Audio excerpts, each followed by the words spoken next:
tardes. Tenemos pues la desesión de que hemos perdido, que le vamos a hacer, para que cabía. ¿Quién ha perdido? Ángel Aroca ha hecho el comentario, yo creo que muy acertado, de que han ganado los negros. Eso está bien. Eso está bien. También tenían ellos derecho a ganar y magnífico que hayan ganado. Yo creo que hemos tenido un buen almuerzo, una visita interesantísima a nuestra iglesia, interesantísima. Y vamos a comenzar con la segunda sesión de trabajo con, según me dice Julián, Paco Aguayo para los amigos, que va a hablarnos de Encinas Reales en el catastro del Marqués de Ensenada.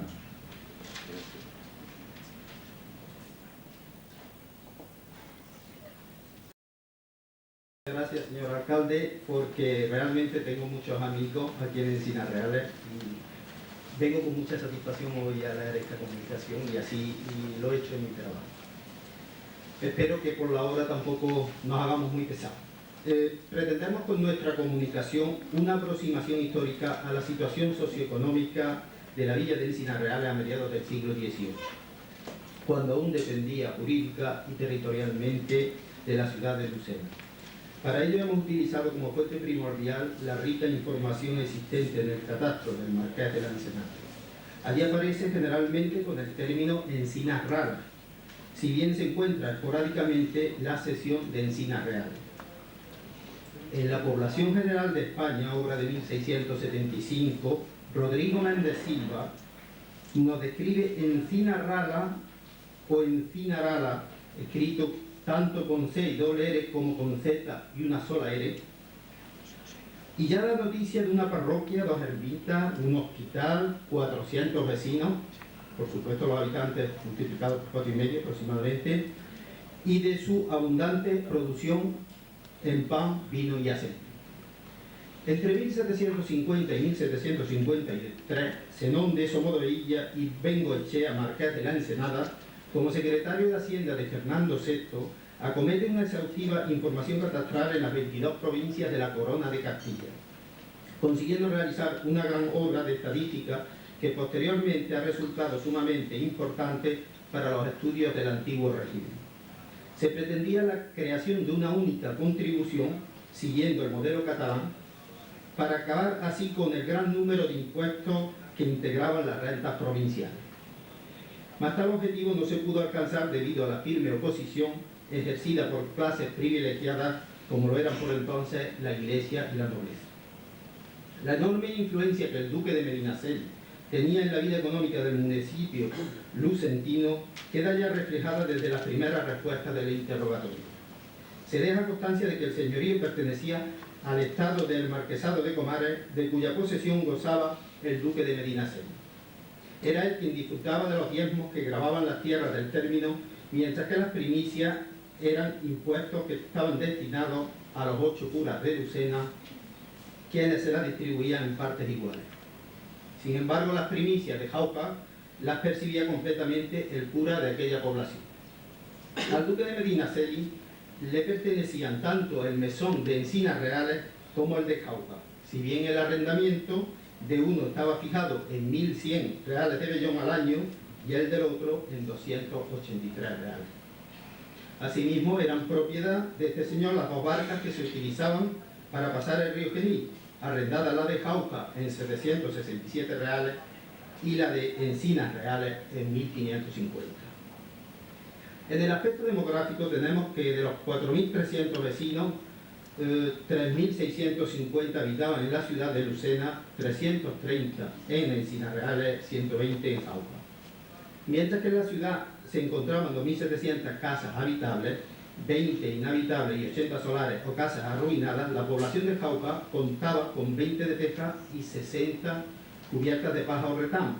Y de las 290 de Encinas Reales, 100 eran de paja o retama y 150 de teja. Ninguna de estas casas tenía cargas fiscales por el establecimiento del suelo, a excepción de 57 en Encinas Reales que pagaban un total de 623 reales de vellón al señor del Estado, el duque de Medinaceli. Eran casas que pertenecían a la calle Nueva, 29, a la de la Jera, 10, a la del Pilarejo, 10 y a la del Percher, 6.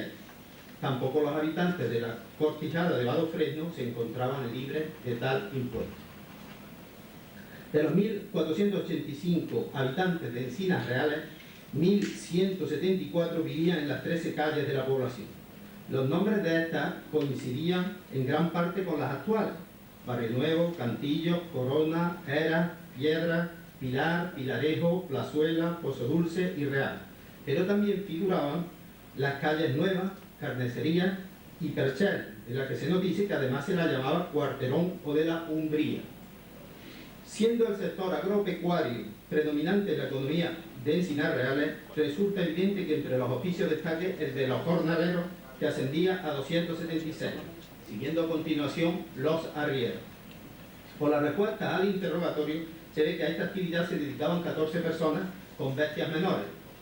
Con 7 bestias, Juan Prieto; con 6 bestias, Juan Prieto, Martín Roldán, Bernardo Lorenzo Hurtado y Juan Verdejo; con 5, Francisco de Reina, Antonio Prieto, Francisco Delgado y Francisco Verdejo; con 4, Mateo González, la viuda Juana de Higuera, Francisco Moreno y Rafael Ruiz; con 3, la viuda Juana Moreno.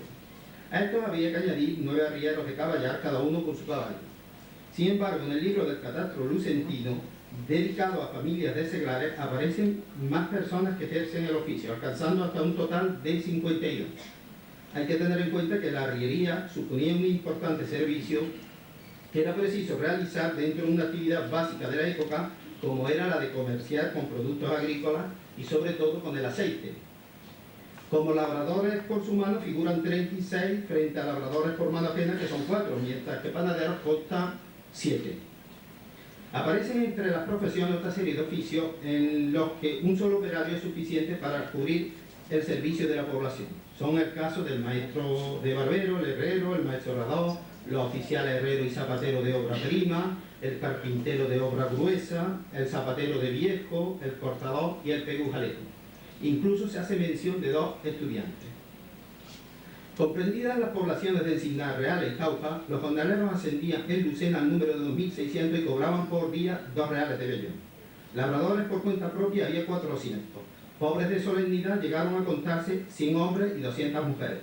Si establecemos la comparación con el resto de la provincia y efectuamos la relación jornalero-vecino, obtenemos el índice 0,37, uno de los más bajos, igualado con Aldea del Río y Priego, y solo superior a Inaja, que alcanza 0,7, y Villalta 0,29. Sin embargo, en la relación pobre-vecino se obtiene el 0,07, cifra que supera a 14 localidades cordobesas de las 50 estudiadas por Fernando López Mora en su libro Pobreza y Acción Social en Córdoba, 1770-1900. Para el servicio del culto religioso residían en la ciudad de Lucena 86 clérigos presbíteros, 6 diáconos y 2 subdiáconos. Y en la población de Encinas Reales, el presbítero Antonio Prieto de Sotomayor, de 60 años, que vivía con un sobrino estudiante y otras 2 sobrinas, el presbítero Cristóbal Jiménez Moreno, de 26 años, y 4 clérigos de órdenes menores cuyas edades iban de 22 a 26 años, y un sacristán seglar. 2 cofradías de Encinas Reales son las que menciona el catastro de Ensenada. Por una parte, la cofradía del Santísimo Sacramento, que poseía una pieza de sembradura de secano en el pago de Las Perillas, lindando con el arroyo del Melión, con 9 fanegas que se dedicaban a cebado un año y 2 de descanso. Por otro lado, la cofradía de las Benditas Ánimas tenía una casa y 2 piezas de tierra. La casa estaba en la calle del Pozo Dulce y medía 16 varas de frente y 4 de fondo, con un cuarto bajo y el alto correspondiente, y estaba arrendada en 110 reales de vellón al año. La pieza de sembradura de secano que poseía en el pago del Navazo, lindante con el camino de Encinas Reales a Jauja, consistía en una fanega que se sembraba alternando trigo, cebada y semillas. La otra pieza de 6 elemines se destinaba al mismo cultivo y formaba parte del pago de las calles Juárez. El santuario de Jesús de las Penas poseía una casa contigua que confrontaba con la ermita y con el camino de Benamejí. Medía 10 varas de frente por 8 de fondo, con cuarto bajo y alto correspondiente, y estaba regulada su utilidad anual en 66 reales de vellón al año. Además pertenecían al santuario 3 piezas de tierra de sembradura de secano, una en el pago de Mata Cervera con 8 seremines destinados al cultivo alterno de trigo, cebada y semilla. El mismo tipo de siembra tenía los 6 seremines de la segunda en el pago de las Pellejuelas. Y la tercera se encontraba inmediata al santuario y constaba de 3 seremines plantados de olivar y de cebada. Finalmente hay que decir que en cuanto al tipo de cultivo, encontramos que aparece el olivar y el viñedo, pero que con un considerable predominio de la tierra calma. Ya daremos los datos estadísticos en el trabajo para publicar, pero por ahora prescindimos de ellos por no hacernos muy pesados.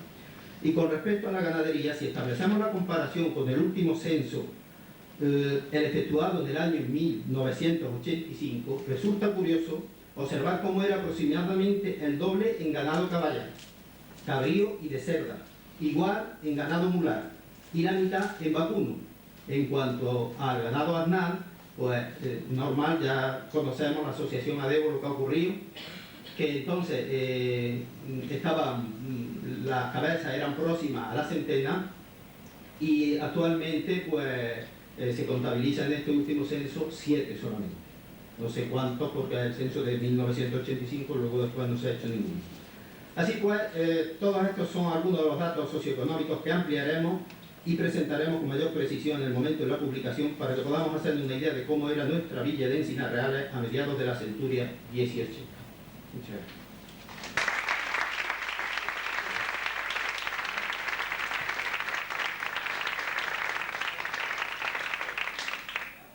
Agradecemos a don Francisco Aguayo Ejido esta interesante comunicación que nos ilustra sobre la situación de la villa de Encinas Reales a mediados del siglo XVIII, con esos datos que aporta y que está siendo fuente de investigación para tantas y tantas poblaciones, el catastro del Marqués de la Ensenada.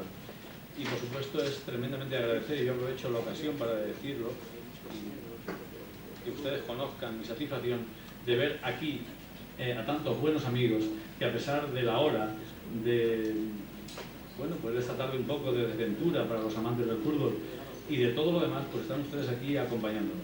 Y les pido excusas porque unánimemente hemos decidido todos que debíamos quitarnos la chaqueta. La decisión es unánime y entonces, bueno, pues como nadie ha discrepado, pues aquí estamos sin chaqueta. Espero que ustedes nos perdonen y nos entiendan.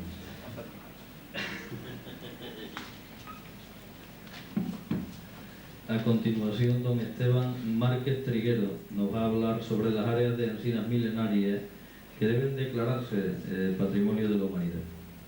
Señor alcalde de Encinas Reales, y por el trato con que nos están dando, yo diría realísimas, encinas realísimas.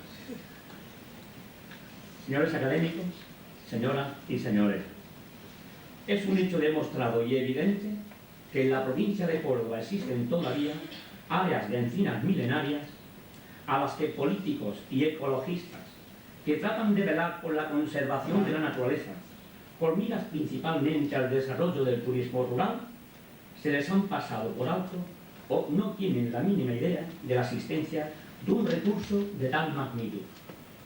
Sin duda alguna, las encinas milenarias son monumentos arqueológicos que el hombre ha sabido conservar desde tiempo inmemorial hasta nuestros días, ya que han representado un valioso recurso para poder mantener a través de los siglos la supervivencia de muchos pueblos ligados a ellas.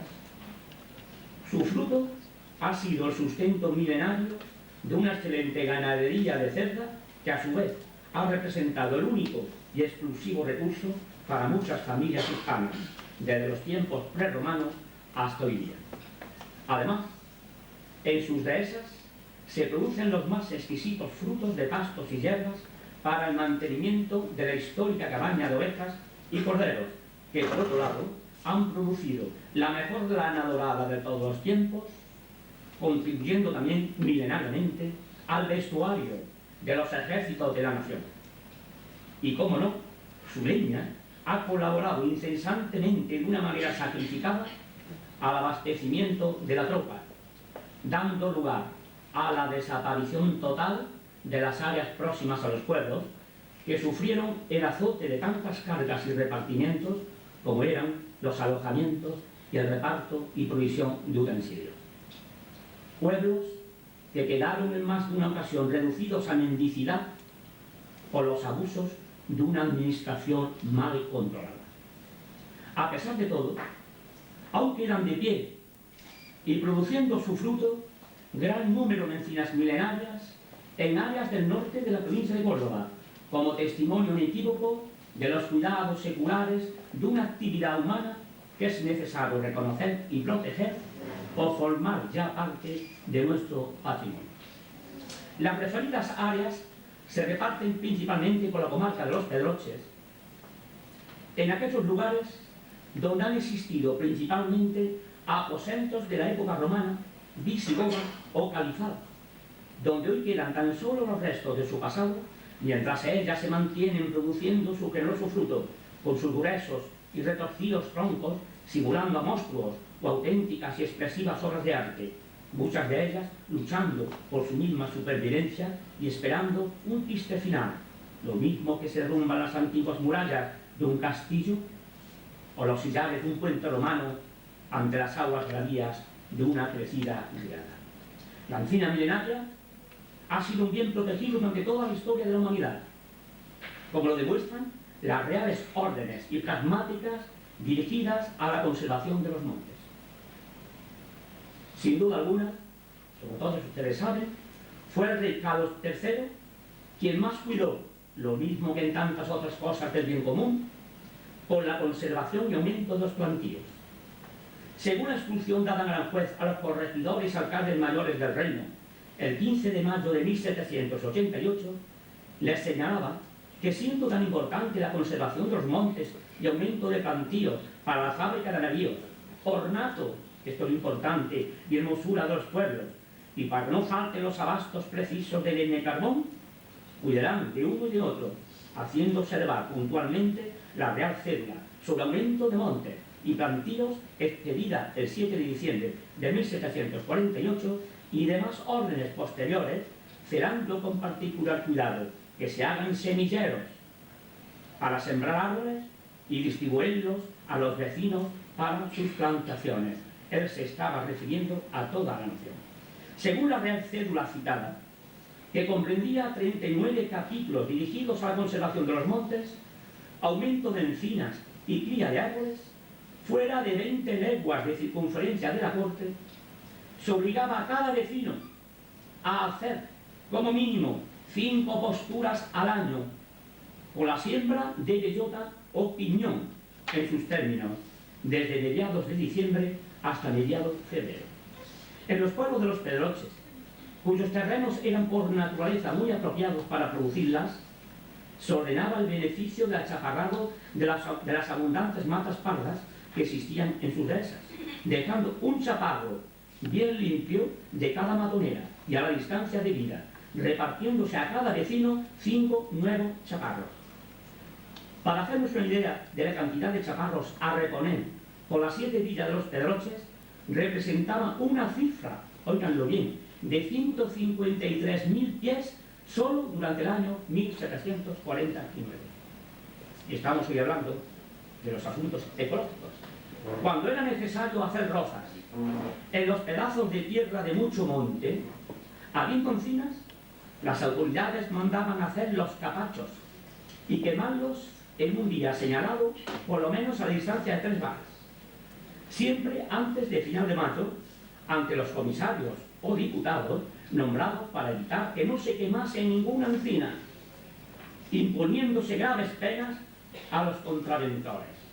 Los referidos capachos deberían quemarse por lo menos a una distancia de 3 varas, siendo condición pagar 6 reales por cada chaparro que se quemase y 500 maravedís por cada encina. Se obligaba también a achaparrar y dejar los árboles que se estimase conveniente en los quintos señalados, dejando en cada mata un chaparro a la distancia uno de otro de 15 pies, con pena al labrador de 3 reales de vellón por cada uno que omitiese. A pesar de los muchos cuidados, consta que en el año 1710 fueron quemados por un solo vecino en la dehesa de la Jara, común de las 7 villas de los Pedroches, 870 encinas, por un solo labrador y 192 chaparros. Y el total de quemados en los quintos pertenecientes a la sequía fue el de 2.577 encinas y 329 chaparros denunciados por el corregidor de los Pedroses. En el citado Real Decreto que se prohibía también entrar en los parajes de nueva plantación los ganados de los vecinos, bajo la pena de perder 10 reses menores por cada 100 que se introdujesen, y de 1000 maravedís por cada buey o vaca que se aprendiese en dicho sembrador o plantío en los primeros 6 años. Y a cualquier persona que se cogiese cortando o arrancando algún pie de árbol, sin licencia por escrito, incurría por la primera vez en la pena de 1000 maravedís, el doble por la segunda y 25 ducados por la tercera, pudiéndose conmutarla por trabajar el tiempo que la autoridad le mandase en limpiar, desbrozar y componer los árboles viejos o nuevos y la tierra en que se debían plantar o sembrar. En cuanto a los celadores, guardas de campo y monte o alcaldes de la hermandad, siempre que se justificase fraude, tolerancia o cohecho en cortar talas o en quemas de los montes y plantíos, se procedería contra sus personas y bienes, pagando los daños y 4 años de presidio en África. Y a los jueces que no diesen cuenta puntual a los corregidores de aquellas causas graves tocantes a la conservación de los montes, se les consideraba reos principales del delito, los jueces. Tales eran las severas penas que se imponían en la Real Cédula. Por otro lado, el consumo de leña de encina, tan necesario e imprescindible en otras épocas para el abastecimiento del ejército, representaba un grave azote para los antiguos bosques de la provincia, ya que, como indica la ordenanza de 1719 sobre los alojamientos de soldados de infantería, en el reparto y provisión de utensilios, además de la cama y el aceite para la lámpara, era necesario el reparto de 20 onzas de leña para cada soldado, además de la paja para la caballería. De aquí los grandes rasos que existen sin árboles, por lo general, en las mismas dehesas y en los ruedos o proximidades de los pueblos, claros que fueron aprovechados al mismo tiempo para la plantación de vides, que desaparecieron posteriormente por la filoxera del siglo XIX. En algunos lugares del norte de la provincia, aunque en menor medida, contribuyó también a la desaparición de las encinas el abasto de madera para las reales minas de Arralén. Las nuevas plantaciones de encinas llevadas a cabo por las reales ordenanzas de Carlos III también tuvieron lugar en la campiña cordobesa, donde el terreno dedicado a la agricultura era, y sigue siendo, mucho más bondadoso que las tierras del norte de la provincia, y de aquí que hayan desaparecido sus antiguos bosques. En la comarca de los Pedroches, Real Valle de Alcudia y otras han llegado, no obstante, hasta nuestros días, después de 2 siglos y medio, y hoy, aparte de las milenarias, las áreas de encinas milenarias, y hoy forman gran parte de sus dehesas y bosques, dando lugar a un ecosistema donde vive una excelente ganadería. Sin embargo, lo mismo que entonces, hoy quedan igualmente de pie las mismas encinas milenarias, esperando mayores atenciones y la mirada de los organismos competentes para una mejor protección y, en su caso, para la declaración como bienes culturales de patrimonio de la humanidad. Aprovecho aquí la oportunidad para indicar que la encina milenaria más grande de Europa y tal vez de España y de Europa, digna de visitar, dejando el vehículo a una distancia de 300 metros, se halla en el Real Valle de Alcudia, en término de Almodóvar del Campo, a 1 kilómetro al este de la carretera nacional 420. Es la carretera que va de Cardeña a Puerto Llano. Es llamada Encina de las 1000 Ovejas. Su tronco tiene un diámetro de 2,50 metros, abarcable solamente por 5 personas, y su diámetro arbóreo, oigan bien, es de 35 metros. Imagínense la copa de la encina y su sombra, 35 metros de diámetro, 2 veces y medio este salón.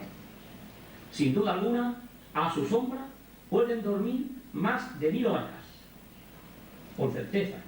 En el área de Majada Iglesias, en términos del rico Córdoba, existen las encinas milenarias de formas más artísticas y caprichosas. Otro lugar interesante por sus milenarias y corpulentas encinas se encuentra en el término de Villamanrique de la Condesa, Sevilla, no lejos del Poto Doñana. Por cierto, que aquí en tierras de la campiña cordobesa, en el término de Santa Ella y en el cortijo denominado Barrio Nuevo, extraña coincidencia en cuanto al nombre, desapareció hace ahora 30 años una de las encinas milenarias más grandes de Europa, llamada La Señora, al hacerse un desmonte incontrolado del milenario bosque allí existente, atentado que fue sin duda alguna de primerísima magnitud. Las ventajas inmediatas que podrían derivarse de su declaración formal como patrimonio de la humanidad sería el desarrollo del turismo rural, con la creación de una guía turística de la encina milenaria, que ya tenemos programada alguna de ellas, que abarcaría al mismo tiempo los aspectos paisajístico, histórico-artístico, monumental, agrícola-ganadero y, como no, el gastronómico. Ya que ningún otro proyecto de este tipo puede ofrecer al visitante en la provincia de Córdoba para su goce tal conjunto de bienes culturales susceptibles de contemplar y disfrutar en una sola jornada. Por otro lado, se terminaría para siempre con el insólito y perjudicial proyecto, parece ser que existe el proyecto, de instalar en la comarca un cementerio nuclear de alta relatividad, como parece ser que se viene pretendiendo ubicar en los Pedroches. Señoras y señores, amigos, la existencia de las áreas de encinas milenarias es el más fiel testimonio del desarrollo cultural de la actividad humana de unos pueblos que han sabido conservar y vivir al amparo de su sombra desde tiempo inmemorial hasta nuestros días y que hoy reclaman la mirada de los responsables de su cuidado y conservación.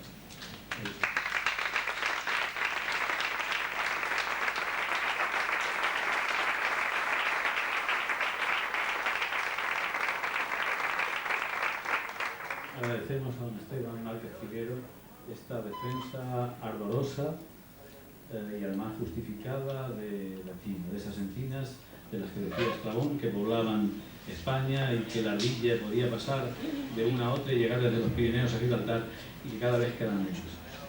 Está bien hablar de las encinas en encinas reales o encinas ralas, que parece que tenemos que engañarnos por encinas ralas, y aunque aquí fueron claras y escasas, y aunque el alcalde dice que no se dan con facilidad y que cuesta trabajo repoblarlas, la verdad es que a veces el progreso ha llevado a que desaparezcan estos bosques.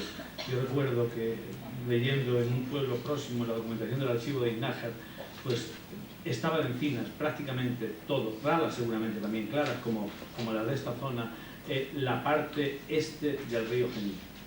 Y en el siglo pasado prácticamente todo aquello desapareció para sembrar los olivos.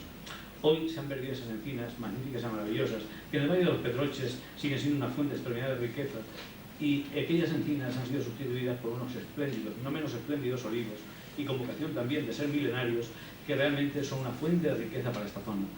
Creo que hay zonas para todo, y el progreso a veces tiene que sacrificar la riqueza de unos bosques, que está bien que se conserven en las zonas donde deben conservarse, y a lo mejor en otros sitios es bueno que se sustituyan por otros cultivos que también sean fruto de ingresos y fuente de riqueza para las zonas. En cualquier caso, cortar un árbol es una cosa siempre seria y hay que meditarlo, y las encinas, por esa vocación milenaria que tienen, merece la pena preservarlas. A continuación, don Juan Díez García nos habla sobre los aspectos educativos de encinas reales a mediados del siglo XIX. Buenas tardes a todos, ilustrísimos señores de la Presidencia, distinguido público, compañeros de la Real Academia. Voy a dar comienzo a una breve comunicación que creo que pertenece al capítulo llamado del pasado virtual de encinas reales. Zubiri, en Naturaleza, Historia y Dios, una obra trascendente para la cultura española, nos dice que dentro del pasado de los pueblos hay dos tipos de pasado: el que pertenece a los escritos, a los archivos, a las bibliotecas, y aquel otro que está en las actas, en las bibliotecas, en los archivos, pero que de alguna manera no ha pasado y sigue todavía latente en la sociedad actual, es decir, el llamado pasado virtual, que no es actual, pero de alguna forma condiciona la actualidad. La comunicación que voy a tener, que voy a hacer ante ustedes, es bastante breve y, como dice el programa, son aspectos educativos de Encinas Reales a mediados del siglo XIX. Encinas Reales se encuentra en los momentos actuales en un proceso de transformación educativa, en un proceso de implantación de la educación secundaria obligatoria, un capítulo importante de la LOSE. Todos sabemos que en los municipios está exigiendo esta implantación un esfuerzo enorme por parte de los directivos, por parte de los profesionales de la educación e incluso por parte de los padres, que tienen que ser comprensivos, tienen que ser pacientes para no exigir demasiado en cuanto a rapidez y en cuanto a nivel de esta educación, de esta implantación, puesto que, como todos sabemos, existe un proceso, un calendario hasta el año 2002. Como ayuda a esta implantación de futuro, esta comunicación de aspectos educativos del siglo XIX pretende, ¿verdad?, de alguna manera explicarnos la evolución del sistema educativo en España, precisamente en unos momentos, en un pasado virtual, es decir, en la segunda mitad del siglo XIX. A comienzos del reinado de Isabel II, cambio llamado del antiguo al nuevo régimen, su padre Fernando VII se había caracterizado por ser un rey absolutista, con vaivenes, diríamos, liberales. Recibe la instrucción primaria y la secundaria española un avance extraordinario. Por una parte, se crean las escuelas normales para la formación de maestros, cosa inédita en años anteriores. Se crean en el año 1843. También se fundan los institutos de segunda enseñanza en el año 1846, y en la provincia de Córdoba concretamente aparecen dos: el Instituto Provincial, situado actualmente en Las Tendillas, y el de Cabra. La fundación de institutos de enseñanza secundaria es seguida también con la creación de la Inspección de Educación Provincial, creada en el año 1849. Estos son los testimonios de una inquietud educadora en esta época, es decir, segunda mitad del siglo XIX. El Reglamento de Escuelas de 1838, que había dado muy buenos frutos en principio, no era suficiente para satisfacer las necesidades cada vez mayores de la enseñanza en el pueblo español. Faltaba atender debidamente a los diversos grados de la enseñanza, y la prensa nacional y local, más los hombres ilustres, clamaban por una ley de instrucción pública que prevaleciera por encima de los vaivenes políticos y de la alternancia de gobiernos progresistas y moderados que caracterizó el reinado de Isabel II. Los planes de estudio en esta época y los reglamentos de enseñanza cambiaban con tal rapidez que llegaron a crear confusión en la sociedad. Si ahora hay padres que se resisten a la implantación de la LOSE y plantean numerosos problemas de si lleva implícito un descenso de la calidad, de la instrucción, de los niveles, etc., en esta época, de un pasado relativamente cercano, ocurría algo por el estilo. Llegaron a crear confusión entre la sociedad los cambios de planes de estudio del profesorado y del pueblo en general. Toda la reglamentación de la enseñanza que se promulgaba a través de la Gaceta carecía de vigor, eficacia y prestigio, creando inobservancia o incumplimiento y, en definitiva, un auténtico caos. A partir del año 1857, y subrayo esta fecha, en que se publica la Ley de Instrucción Pública llamada Ley Moyano, por ser Claudio Moyano Samaniego, el ministro de Fomento, cuyo nombre estaba también incluido lo que hoy es el Ministerio de Educación, ministro de Fomento que la defendió ante las Cortes del Estado, la educación española recibe en este año un gran impulso. En opinión de los expertos en historia de la educación, fue la ley de educación más perfecta de la Europa de su época. A partir del 21 de septiembre de 1857, fecha de su publicación, y durante los 3 primeros años siguientes, se vio crear tantas escuelas al Estado e interesarse a todas las autoridades en favorecer la instrucción primaria como nunca se había dado el caso. La ley establecía que las escuelas de enseñanza primaria podrían ser públicas y privadas. Las públicas serían gratuitas para todos los que no pudieran pagar la enseñanza y obligatorias para todos. En los presupuestos del Estado se fijaron cantidades necesarias para auxiliar a los municipios que no podían costear por sí mismos la creación y el mantenimiento de la instrucción primaria, ya que en general las escuelas corrían a cargo de los presupuestos municipales, provinciales o del Estado. Para ejercer el profesorado se consideraba indispensable tener el título correspondiente, cosa que hasta entonces no hacía falta. Ya veremos después qué titulaciones y qué preparación recibía el magisterio anterior a 1857, tanto en el sector público como en el privado. En el profesorado público se ingresará a partir de entonces por oposición y se ascenderá por antigüedad en el escalafón. Con modificaciones y arreglos, la Ley de Instrucción Pública de 1857 ha llegado casi intacta hasta nuestros días, hasta la publicación de la Ley Villar-Palasí de 1970, y algunos de sus aspectos casi han llegado a la antesala de la LODE y de la LOSE. En el caso concreto de Encinar Reales, vamos a ver cómo se encontraba antes de la publicación de la Ley Moyano de 1857 y qué dificultades tuvo su implantación en el municipio de Encinas Reales. Encinas Reales, entre los años 1840 a 1845, contaba con 1.480 habitantes, 350 vecinos, distribuidos en 13 calles y en 350 casas familiares.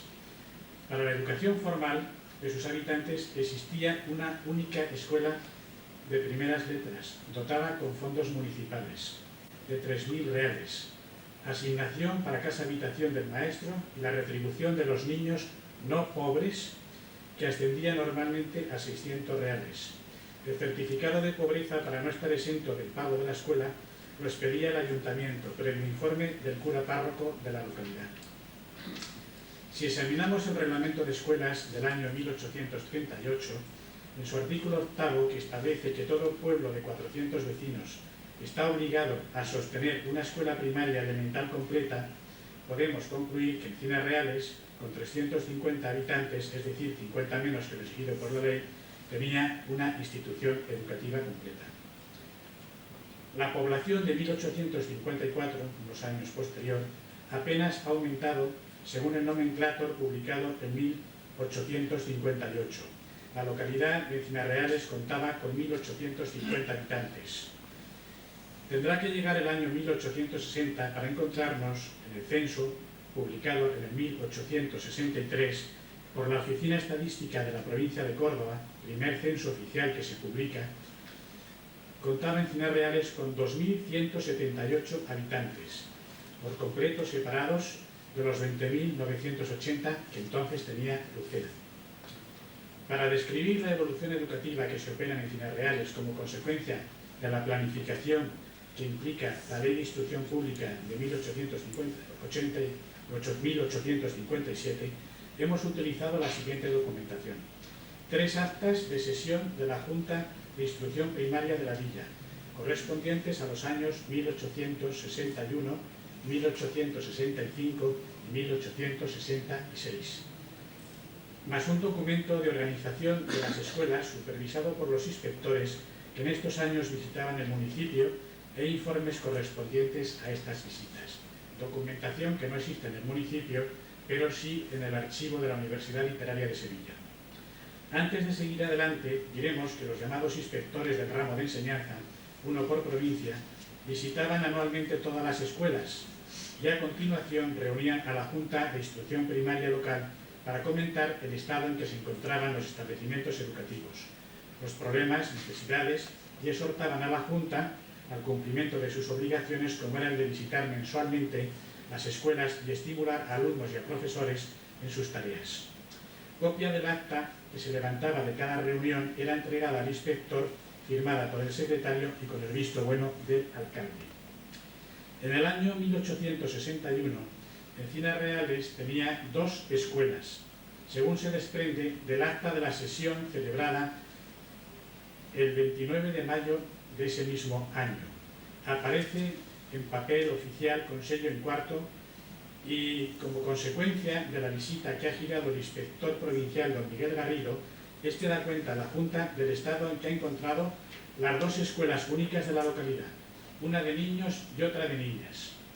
Literalmente se dice en el acta que ha visitado la escuela de niños, regentada por don Rafael León y Pino, y la ha encontrado con excelentes conocimientos en todas las ramas que comprende la categoría de escuela elemental completa. En segundo lugar, dice el secretario en el acta que aplaude el celo del inspector que tiene la Junta en la vigilancia de maestros y discípulos. Pide que tengan una reunión mensual, extendiendo las actas de sus sesiones y acuerdos como está mandado. Firma en el acta, aparte del inspector, el alcalde de entonces Bartolomé Hurtado, el secretario Faustino Pérez Rabadán y los señores asistentes de miembros de la Junta, Manuel López, Francisco Ayala y Juan Ramón Ruiz. 4 años más tarde, según acta de la reunión celebrada el 4 de mayo de la misma Junta de Instrucción Primaria, comprobamos la continuidad de las 2 escuelas. Como consecuencia de la visita girada, otro inspector distinto, por jubilación del anterior, don Domingo Muñarcán, ha visitado la escuela de niños regentada por el mismo profesor que hace años, don Rafael León y Pino, y la escuela de niñas regentada por doña Victoria Morales y Muñoz. Ha constatado que los alumnos y alumnas tienen un estado regular de conocimientos en las ramas que corresponden a su categoría de escuelas completas. Considera que el local en la que se encuentra establecida la escuela de niños no reúne las condiciones adecuadas. Se constata por el inspector que el ayuntamiento tiene preparada otra casa con mejores condiciones, pero que el precio del alquiler que pide el propietario es de 600 reales, siendo solo 500 los que figuran en el presupuesto municipal.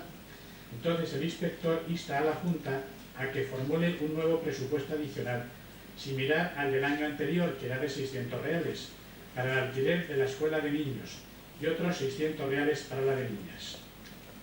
Termina el inspector en esa Junta recomendando a la misma que practique la visita mensual a las 2 escuelas como estímulo a profesores y alumnos.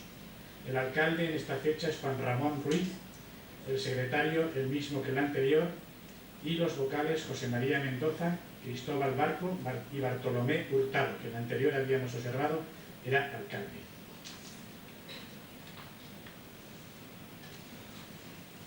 En el año siguiente, hemos visto 61, 65 y ahora 1866, se desprende que ha aumentado el número de escuelas en Encinas Reales. Ya existen 3, 2 escuelas públicas elementales, una de niños, otra de niñas, más una privada elemental de niñas. Nos dice en el acta datos como los que a continuación reseño. Que se ha visitado la escuela pública de niños regentada por el mismo profesor don Rafael León y Pino, y encuentra a los alumnos con regular estado. Hay que entender que regular para la terminología de entonces era aprobado. En la primera nos había dicho excelente. Aquí parece ser que por las razones que fuere había descendido el rendimiento de los alumnos. En regular estado de conocimientos en todas las asignaturas del programa de la escuela elemental. Después veremos el programa de la escuela. En segundo lugar, que debe buscarse un nuevo local de más comodidades y mejores condiciones higiénicas al que tiene, el que ahora escolariza a los niños. De no ser así, sería necesario trasladar la escuela a otro punto de la localidad. En tercer lugar, dice el acta que visitada la escuela de niñas ha encontrado también con regulares conocimientos a todas las alumnas en las materias que abarcan la escuela elemental completa de niñas. Y en cuarto lugar, que hay falta de mayores conocimientos en las niñas, pudiendo estar la causa en el excesivo número de niñas menores de 6 años que asisten junto con las mayores de esta edad, y pide que no se admitan niñas menores de 6 años, pues impiden que la maestra trabaje con las mayores de 6, que pueden recibir una instrucción más conveniente y provechosa. Las de menos de 6 años no están obligadas a ser escolarizadas, salvo que hubiera lugar para ello. Advierte que tiene conocimiento de que el dueño de la casa que habita la maestra quiere que salga de ella y que esta casa tiene la sala de la escuela en un espacio amplio y ventilado.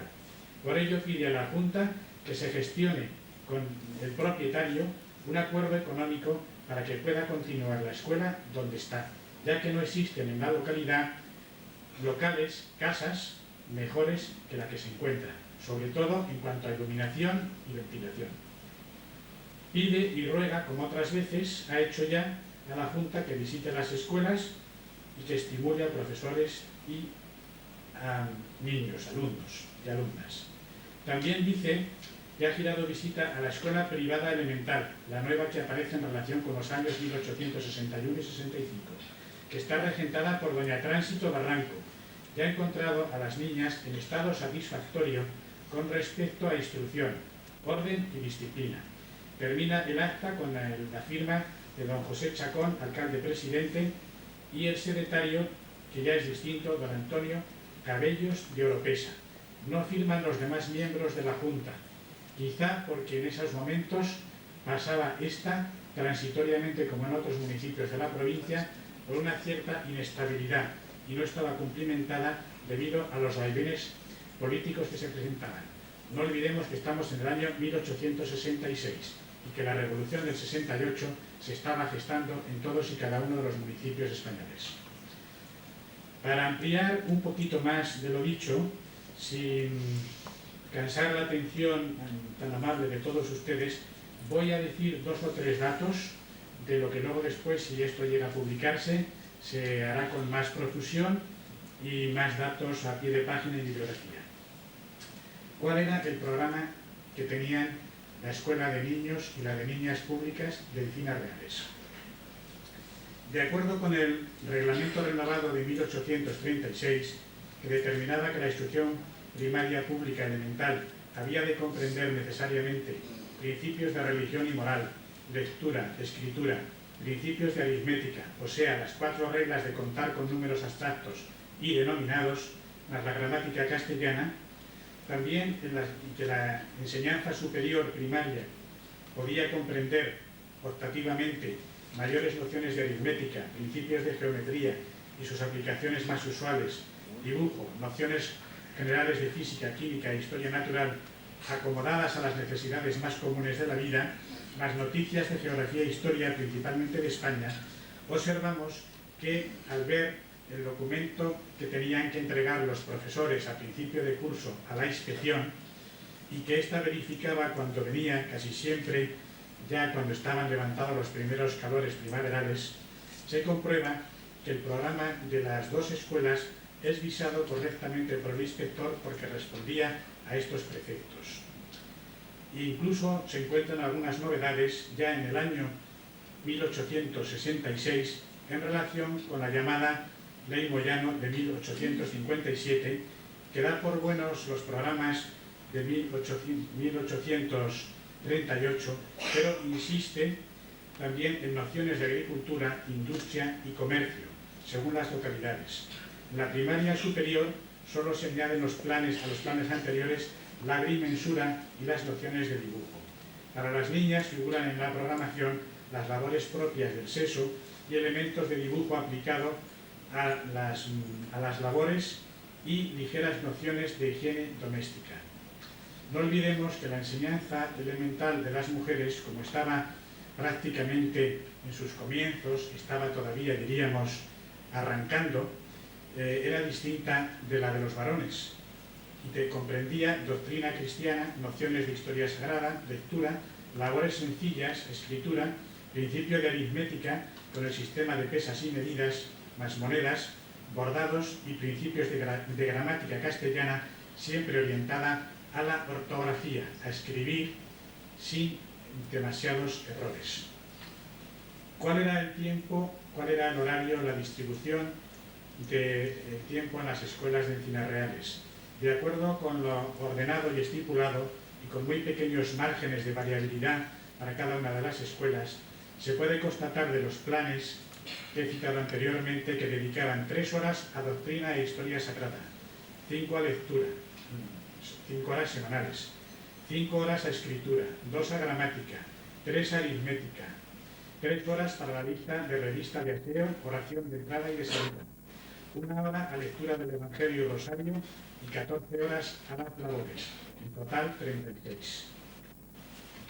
De los documentos citados también he sacado unas cuantas notas referentes a los medios materiales, al material didáctico utilizado en Encinas Reales.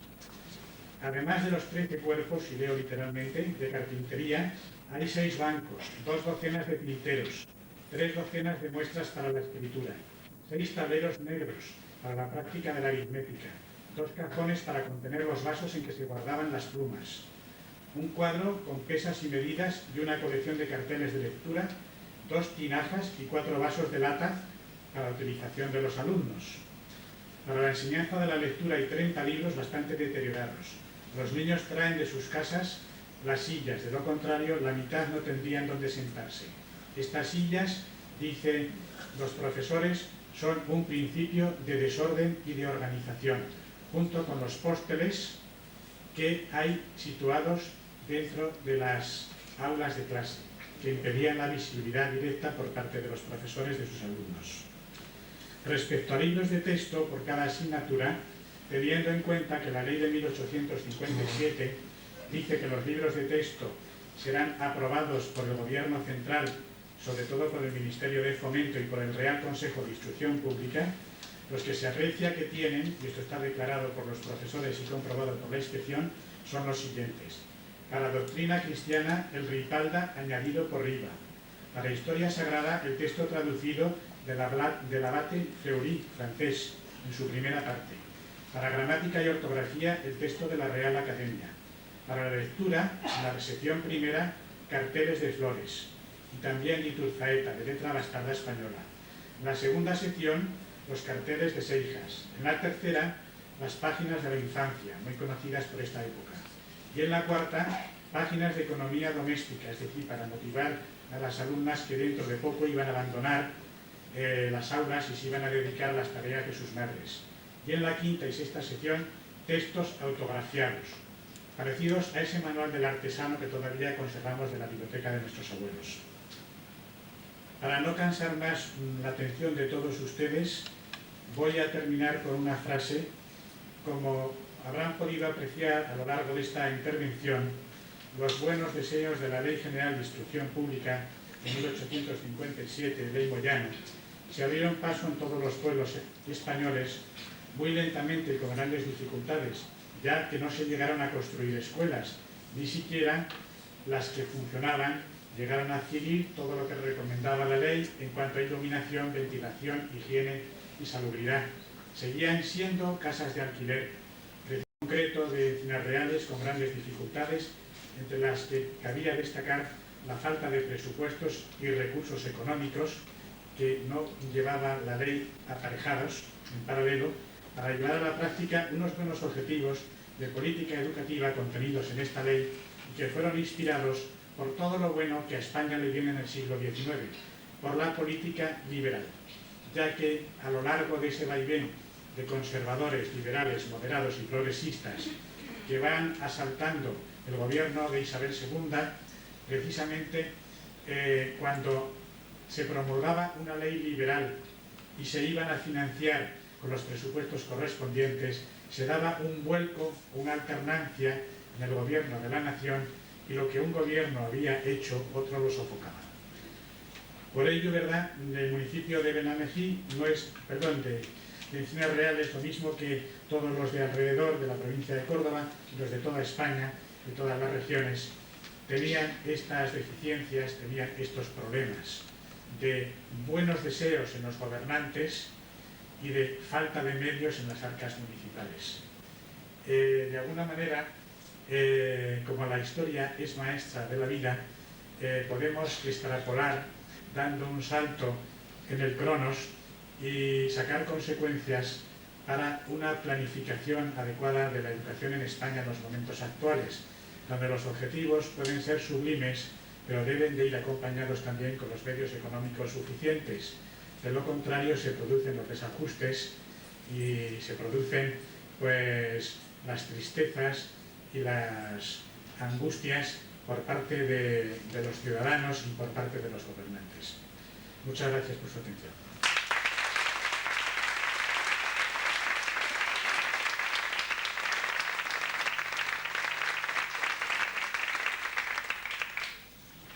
Agradecemos también a don Juan Díaz García esta espléndida comunicación que nos ilustra sobre la enseñanza en las primeras décadas de la segunda mitad del siglo XIX en Encinas Reales. Evidentemente las cosas han cambiado mucho, ya no están aquellas bancas que hice referencia, el material ha evolucionado, los colegios afortunadamente ya no son de alquiler, pero en fin, hay algunas cosas que permanecen. A mí, por ejemplo, me ha sorprendido bastante, ya no en el campo de la enseñanza, pero el que ya Encinas Reales en aquella época, me parece que el dato era del 61, de la época de la Revolución de Loja y Nájera, que también salpica precisamente la comunicación de don Manuel Moreno Valero, se hace alguna alusión al levantamiento de Pérez del Álamo y su repercusión en Encinas Reales, era de 2100 y pico, es decir, una cantidad muy próxima a la que tenemos ahora. Y el alcalde pues también se llama Hurtado, igual que el que tenemos ahora. Yo no sé si sería antepasado.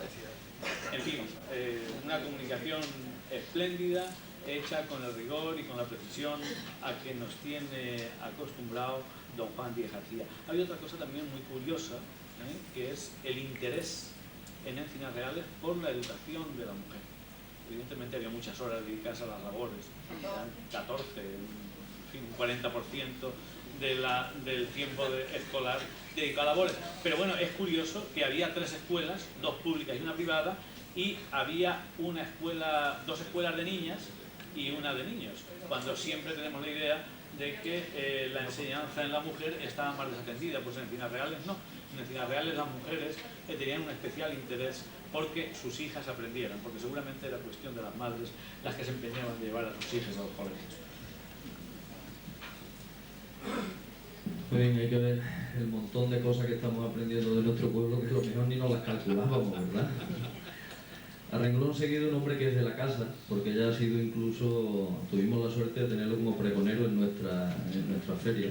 Don Manuel García Hurtado nos va a hablar sobre Encinas Reales en la segunda mitad de la pasada centuria.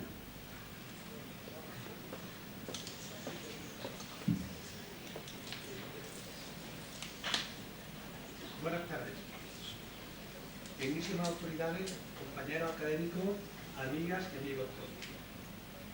Encinas Reales en la segunda mitad de la pasada centuria. Si el estudio de todos los periodos históricos es gratificante para el que suscribe el presente trabajo, el siglo XIX, sin embargo, es la época preferida de mi atención y mi análisis, que de siempre me indujeron al conocimiento de los siglos rutilantes de nuestro viejo imperio, y su enfática tensión olvidó injustamente una centuria en la que los españoles lucharon sistemática y persistentemente para modernizar la sociedad, establecer la justicia social y alcanzar el nivel de las primeras naciones europeas, superando el retraso económico-social de un Estado que había perdido su rumbo histórico desde hacía 2 largas centurias. Abundando en dicho sentido, quiero reflejar que dentro del siglo decimonónico español, su segunda mitad seduce y atrae mi consideración de una forma especial, ya que los acontecimientos de dicho año van perdiendo paulatinamente la cotidiana realidad para pasar por el implacable y fino matiz que da acceso a la historia y a la inmortalidad. En España, la desaparición del antiguo régimen no tomó verdadera carta de naturaleza hasta el fallecimiento de Fernando VII, con quien felizmente concluyó uno de los periodos más lamentables de nuestra historia y al mismo tiempo permitió el resurgimiento de un Estado moderno que cuajaría sus primeros frutos con la mayoría de edad de Isabel II, la reina que de un modo u otro, con sus aciertos y sus errores, dirigió la vida de España durante una larga treintena de años. Muy pocos fueron los documentos geográficos y estadísticos locales publicados por la administración absolutista. Tuvieron que llegar los gobiernos liberales y sardinos para que la modernización de la burocracia estatal fuera elaborando científica y sistemáticamente los padrones y los amillaramientos para conocer la situación real de la riqueza de la nación, con el objetivo de distribuir las cargas fiscales de la forma más equitativa y más justa posible. En esta época se le confirió a la estadística un carácter marcadamente científico, y esta nueva ciencia se puso al servicio de los grandes geógrafos del siglo XIX, cuyos interesantes trabajos se convirtieron en documentos imprescindibles para los estudios geográficos que posteriormente se han realizado. En este sentido, podemos citar el Diccionario Geográfico de Verge, la Estadística de España de Mougon-Jornet, el Diccionario Geográfico, Histórico y Estadístico de España de Pascual Mador y la Coreografía Histórica Estadística de la Provincia y Obispado de Córdoba de Luis María Ramírez de la Casa de Esa. Basándose precisamente en la fuente documental a la que me he referido, pretendo elaborar este escueto trabajo donde deseo reflejar de una manera sistemática y globalizada la situación real y objetiva de Encinas Reales en la segunda mitad de la pasada centuria, para que mis posibles lectores puedan captar con un rápido golpe de vista los aspectos económicos y urbanísticos esenciales de esta acogedora villa situada en los confines más meridionales de la provincia cordobesa. Una vez que se ha dejado constancia de la reseña de dichos documentos bibliográficos y que no explicito en esta ocasión por ser más conocido, paso a analizar los padrones de riqueza de la segunda mitad del pasado siglo que se conserva en el Archivo Histórico Provincial de Córdoba. 4 son los amillaramientos que hemos reflejado en este trabajo que nos ocupa, los correspondientes a los años 1851, 52, 58 y 63, siendo el referido al 58 el que con mayor profundidad hemos analizado, ya que su contenido nos aporta gran variedad de aspectos interesantes no solo para esta población, sino para el conocimiento de la actividad económica en general referida al pasado siglo. Nos informa de la medida agraria de superficie usual en Encinas Reales en aquellos años. Nos detalla la clasificación de las tierras con sus correspondientes productos totales, gastos y productos líquidos. Nos explicita las diferentes partidas de gastos e ingresos de una fanega de tierra de cada clase de cultivo. Y por último, nos relaciona las fanegas que en términos de esta localidad se dedicaban a cada clase de cultivo. El mismo tratamiento le dispensa la riqueza pecuaria y el urbano. Y sin más preámbulos, pasamos a analizar el cuaderno de amillaramiento correspondiente al referido año 1858. Hay una relación de la clasificación de las tierras por medio del Estado, y entonces nos dice las clases de tierras que hay, los cultivos a que se dedican y también los gastos, los ingresos y nos dice también el producto líquido. Para no ser muy agobiante de datos, solamente lo vamos a referir en la tierra de segunda calidad. Tierra de regadío de regadío. ¿Qué producía? Una fanega dedicada a hortalizas, legumbres y frutas. El producto total era 1.500 reales. Los gastos 1.280 y el producto líquido 220 reales. Dedicado a ese grano, una fanega de tierra de ruedo para trigo y cebadas, 440 de producto total, 304 y 100 reales de producto líquido. Una fanega de tierra de ruedo que se sembraba a nivel de segunda todas, 242, 162 de gastos y 80 de producto líquido. Así pasamos, por ejemplo, nos dice también una fanega de tierra cortijada de segunda y de tercera calidad, pero pasamos al olivar en ruedo. Una de segunda calidad tenía producto total en olivar en ruedo, 350 pesetas de producto total, 250 reales y 100 reales de producto líquido. En viñas, por ejemplo, de segunda calidad tenía un producto total de 300 reales y de gastos 240 y de un producto líquido de 60 reales. Además, no habla de la clasificación urbana. Y así tenemos que una casa posada tenía un producto total de 600 reales, de gastos tenía 150 y de producto líquido 450 reales. Una casa habitación del pueblo que tenía nada más y nada menos que 8 categorías diferentes. La primera categoría pues tenía un producto total de 400 reales.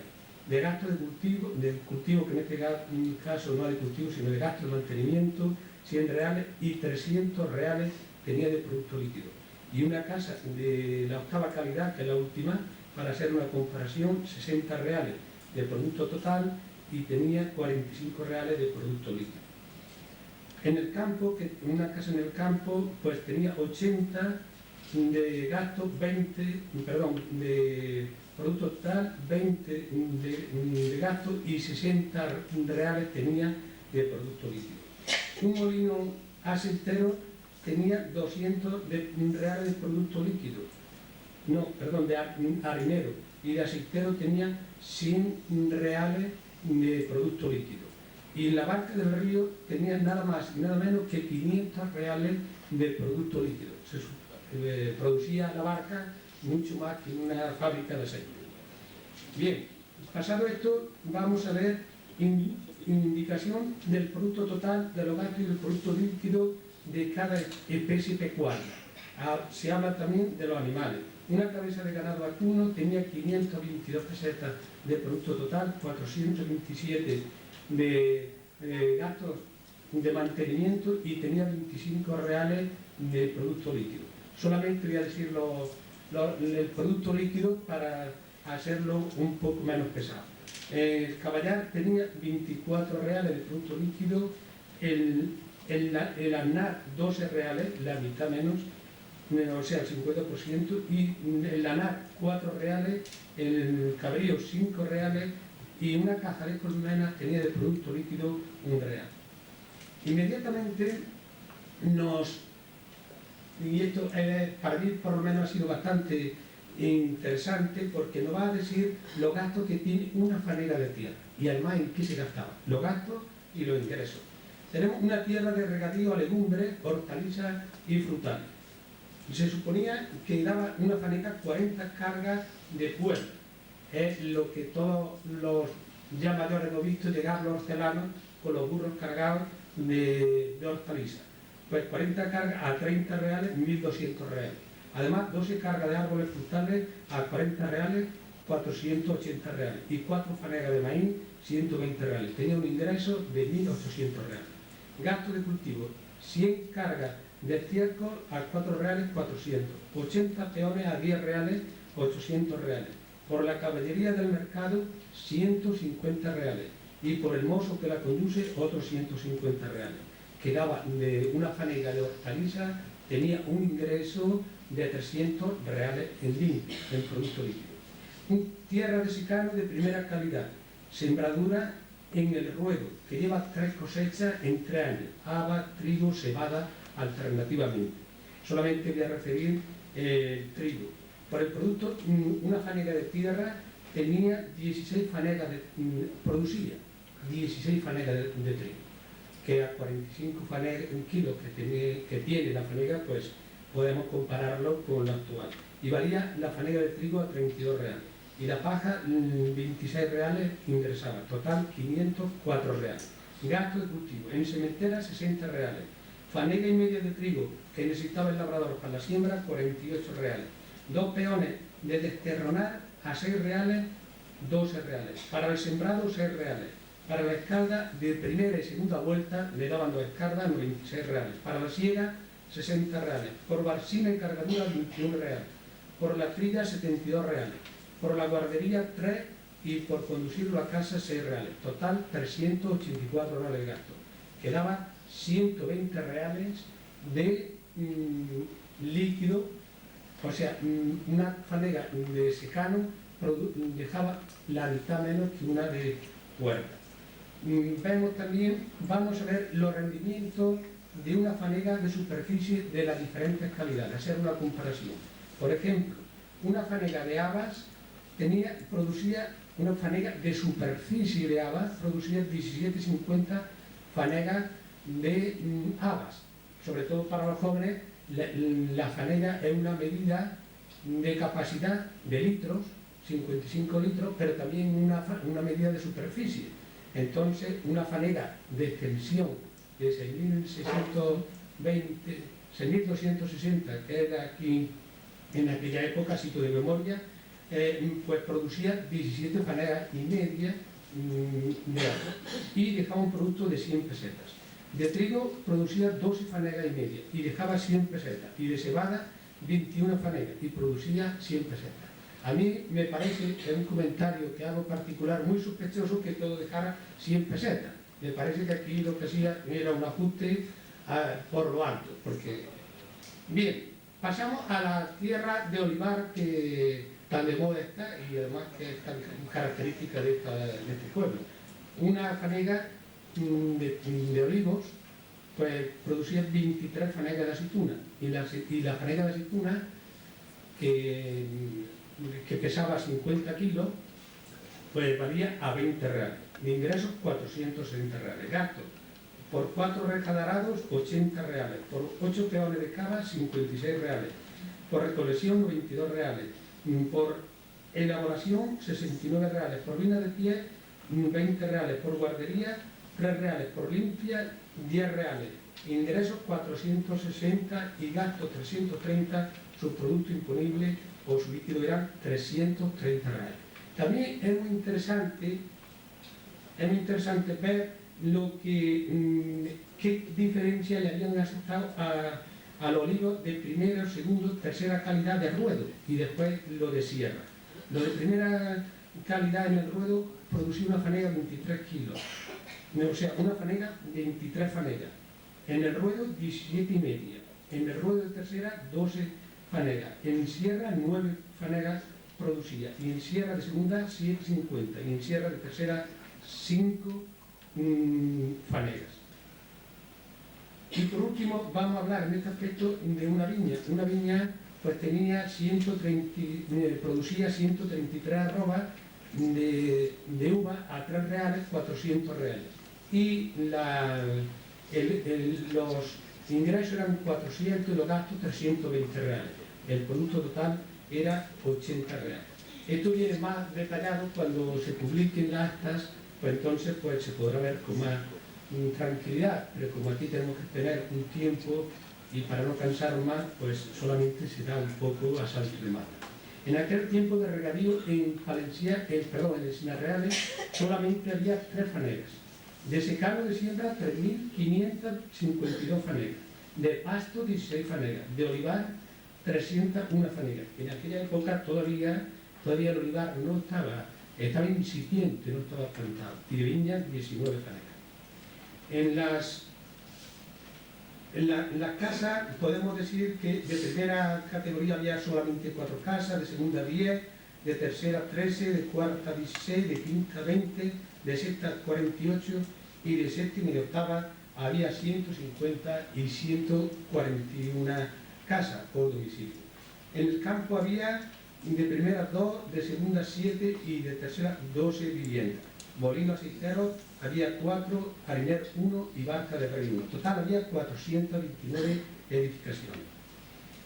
De res vacuna 50, de bestias mayores 120, de menores 60, de cabras 100, de ovejas 16, 30 de cerda y colmena había 20. Total 396 cabezas de ganado, incluyendo la 20 colmenas. Aquí se trata por caja y no por cabeza. Bueno, el informe también productos rústicas había 1.902 fincas y tenía un producto líquido de 260.282 reales. En urbana, ya lo hemos dicho, 429 fincas y de ganadería pues no pone el total, aunque aquí vimos 399. Total 308.300 reales de producto líquido que tenía la riqueza urbana, agrícola y pecuaria de esta población. El informe anteriormente reseñado se presentó al Ayuntamiento para su aprobación el 27 de agosto de 1858 por parte de la Junta Especial Municipal de Evaluación, la cual estaba integrada por los siguientes miembros: Bernardo Moreno, José de la Villa, Martín de Vida, Cristóbal Barco, Francisco Bercillo, Pedro Jiménez, Juan Roldán y Francisco Ruín, quien ostentaba la presidencia, actuando de secretario Alonso Bercillo. El 29 del mismo mes y año fue aprobada dicha cartilla por la Corporación Municipal, siendo presidida por Antonio Roldán Reina como alcalde y actuaba de secretario Francisco Prieto Reina. Bien, además de este había, y voy a pasar para más, hemos hecho alusión a un informe índice alfabético por primero apellido de todos los propietarios comprendidos en el registro fiscal de edificios solares y resumen de las fincas que poseen, formado en cumplimiento del artículo 18 del reglamento del 24 de enero de 1824. Está en el legajo 1154, 1.47 del mencionado archivo histórico provincial. Si observamos el desarrollo del trabajo que se viene realizando, no lo hemos visto todo, ¿verdad?, apreciamos que hemos dedicado mucha más atención a la riqueza rústica que a la urbana. Para compensar un tanto dicho desequilibrio, en este último apartado nos ocuparemos exclusivamente del urbanismo encinarrealense del siglo pasado. Para ello reflejaremos las calles, el número de edificios y las casas de campo que había diseminadas en el término municipal. Tenemos que significar que al documento consultado le faltan varias hojas al principio del mismo, y como no consta el número con que se marca cada casa, no hemos podido averiguar la cantidad exacta de viviendas que había en la calle Arrecife, que es la única vía urbana afectada por el mencionado deterioro. Calle Arrecife, 3 casas. Había más, pero bueno, se supone porque falta hojas y no sabemos cuántas. Calle Barrio Nuevo, 44, Cantillo, 28, Coronel, 73, Cruz 10, Cuarterón, 34, Era, 73, Expectación, 11, Grama, 43, Iglesia, 15, Obispo, 22, Piedra, 14, Pilar, 11, Pilarejo, 21, Plazuela, 50, Pósito, 16, Pozo Dulce, 29, Real, 28, Santo Domingo, 1 y Señora Cura, 18. Señora Cura es que, como todos saben, que era una calle que se llamaban las calles de los señores Cura. La mayoría de las casas tenían 2 pisos, aunque había algunas que tenían 3 plantas, las cuales estaban ubicadas en las siguientes calles: Cantillo 1, Iglesia 1, Plazuela 6, Real 4 y en la calle de los señores Cura había una casa de 3 pisos. Además de esta vivienda hay que contabilizar los edificios de la parroquia, de la ermita del Calvario y 3 solares. En Badofreno había 27 casas, una ermita y un solar. Bueno, a continuación explicito las casas de campo en el campo, pero no me voy a permitir que no se lea para cumplir el horario previsto, que era las 7:30. Deseo manifestar que hubiésemos podido consignar mucho más datos en esta comunicación, no en lo que he leído, sino en todas las que tenemos. Pero como quiera que los trabajos estadísticos sean por lo general un tanto áridos, hemos optado por condensar su contenido con el deseo de ser más fácil y amena su lectura. También dejamos constancia de que la elaboración de este trabajo siempre ha estado animada por el propósito de contribuir de algún modo a la divulgación de la cultura de esta noble villa, la que tan entrañablemente ha acogido a esta jornada de la Real Academia en Córdoba. Gracias. Muchísimas gracias.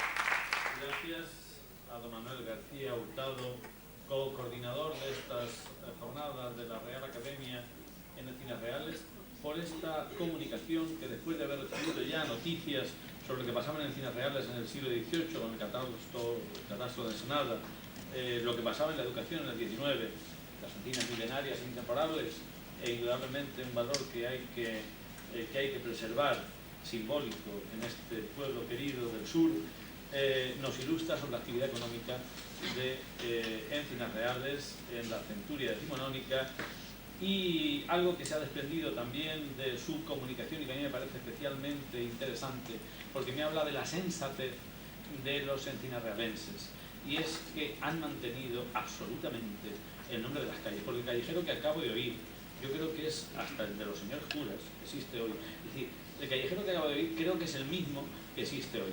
Y eso dice mucho en favor de un pueblo, de la sensatez de un pueblo, de no dejarse llevar por modas y modismos y mantener los nombres tradicionales de las calles para evitar cualquier tipo de problemas y de suspicacias. Efectivamente, corroborando lo que dice don Ángel Aroca, es cierto que se han mantenido los nombres de las calles, incluso los nombres de los parajes, nos está resultando totalmente conocidos a todos, ¿no? Pues pasar revista a tantos nombres de arroyos como han salido, de parajes determinados. Yo me acuerdo que le comentaba esta mañana a Ángel Aroca que cuando el ponente José Luis Hernando Fernández estaba haciendo su ponencia, yo le decía, digo, este parece que ha estado conmigo colgando el pájaro en todo el término municipal, porque estaba señalando todos los puestos magníficos. El primero fue el del Hinojá, que es un puesto extraordinario para colgar el reclamo, ¿no? Es curioso cómo vamos recordando, cómo vamos tantos datos que a nivel de comentarios de bares y de amigos, de tertulias, hemos mantenido y cómo ahora se hacen un poco oficiales, toman cuerpo de oficialidad después de las ponencias y de las comunicaciones. A continuación nos vamos a tomar un descanso de unos 15 minutos, un descanso breve, y quiero informar que quien quiera puede, tenemos una actividad paralela organizada para visitar la exposición de muebles antiguos que tenemos en el restaurante El Goterón y que ya está abierta, que nos la ofrece amablemente la dirección del restaurante. Quien quiera pues puede aprovechar ahora en el descanso para ir a visitarla. Muy bien.